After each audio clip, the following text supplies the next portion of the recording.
Video எதை பற்றி பேச போகிறோன்னா ஃபார்ம் ஆயிலை பற்றி பேச போகிறோம். நிறைய பேர் வந்து இந்த ஃபுட் ப்ராடக்ட்ஸ் எல்லாம் சிப்ஸு நிறைய ஃபுட் ப்ராடக்ட்ஸில் பார்த்திங்கன்னா ஃபார்ம் ஆயில் தான். கமர்ஷியல் யூஸுக்கே வந்து நிறைய ஃபார்ம் ஆயில் தான் யூஸ் பண்ணுறாங்க. பட் ஆனால் நிறைய பேர்த்துக்கு தெரியாது அது எங்கேருந்து வருது, எப்படி வருது, அது எதுலேருந்து எக்ஸ்ட்ராக்ட் பண்ணுறாங்க அப்படின்னு. ஸோ அதெல்லாம் வந்து உங்களுக்கு காட்டலாம் எப்படி வருது அப்படின்னு. ஸோ பார்த்திங்கன்னா இப்போ இதெல்லாம் வந்து ஃபார்ம் ஆயில் மரம் நாங்கள் வச்சு 2 வருஷம் ஆகுதுன்னு வச்சுங்களேன். ஸோ இது வந்து இப்போ காய்க்க ஆரம்பிச்சிருச்சு. ஆக்சுவலாக இந்த மரத்தோட தான் அந்த மரத்தில் காட்டுறேன் உங்களுக்கு கொஞ்சம் டீட்டெயில்டாக தெரியும் எப்படி பழம் இருக்குது, அது எப்படி காய் இருக்குது, பழம் வந்து எந்த மாதிரி கலரில் இருக்கும் அப்படின்னு.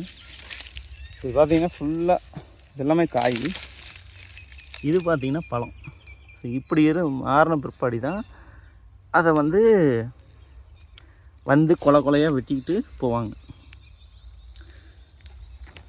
நீங்கள் பார்த்தீங்கன்னா இதுதான் வச்சிங்களேன், இதுலேருந்து தான் எக்ஸ்ட்ராக்ட் பண்ணுறாங்க. உள்ளார கொட்டை இருக்குமானா அப்படிலாம் எனக்கு ஒன்றும் இருக்கிற மாதிரி தெரில.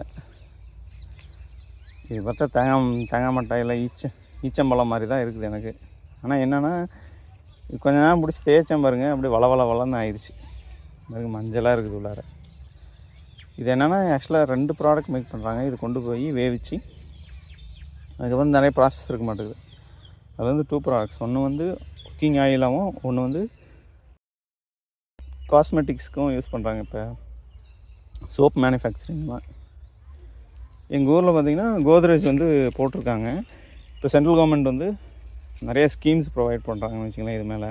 ஸோ வந்து ஹெக்டருக்கு எவ்வளோ சப்சிடி தராங்க 4 வருஷத்துக்கு. அப்புறம் இயர் ஆன் இயர் டன்னுக்கு வந்து இவ்வளோன்னு இன்க்ரீஸ் பண்ணுறதா சொல்லியிருக்காங்க. அது ஏன்னா they want to reduce the import of palm oil அப்ராட்லேருந்து. ஸோ 2% தான் நம்ம ஊர்லேருந்து ப்ரொடியூஸ் ஆகும். மிச்சம் 98% we are buying out. அது வந்து ஒரு 10% குறைக்கணும். ஐ மீன் 10%னால் 2%லேருந்து ஒரு 10% இன்க்ரீஸ் பண்ணி நம்ம உள்ளூர் ப்ரொடக்ஷனாக மாற்றணும் அப்படின்னு சொல்கிறேன். மிச்சம் 90% still they will continue to buy. At least அதையாச்சும் குறைச்சா டெஃபிசிட் குறையும், ஆயில் டெஃபிசிட்டு நல்லா இருக்குது. அதுதான் மெயின் ரீசன் வச்சுங்களேன். ஸோ எங்கள் ஊரில் வந்து இங்கே பக்கத்தில் ஃபேக்ட்ரி இருக்குது. ஸோ ஆல்மோஸ்ட் லைக் 600-700 ஏக்கர்ஸ் போட்டிருக்காங்க. நாங்களும் அதோட இதில் தான் நாங்களும் போட்டிருக்கோன்னு வச்சுங்களேன். ஸோ நான் இவ்வளோ சீக்கிரமாக வரும்னு எதிர்பார்க்கல. பட் ஆனால் இது வந்து யூஸ் பண்ண முடியாது. ஸோ 2 இயர்ஸ்க்கு கழித்து தான் 2 இயர்ஸ் முடிஞ்சு 3rd இயர்லேருந்து தான் ஹார்வெஸ்ட் பண்ண வருவாங்கன்னு வச்சுங்களேன்.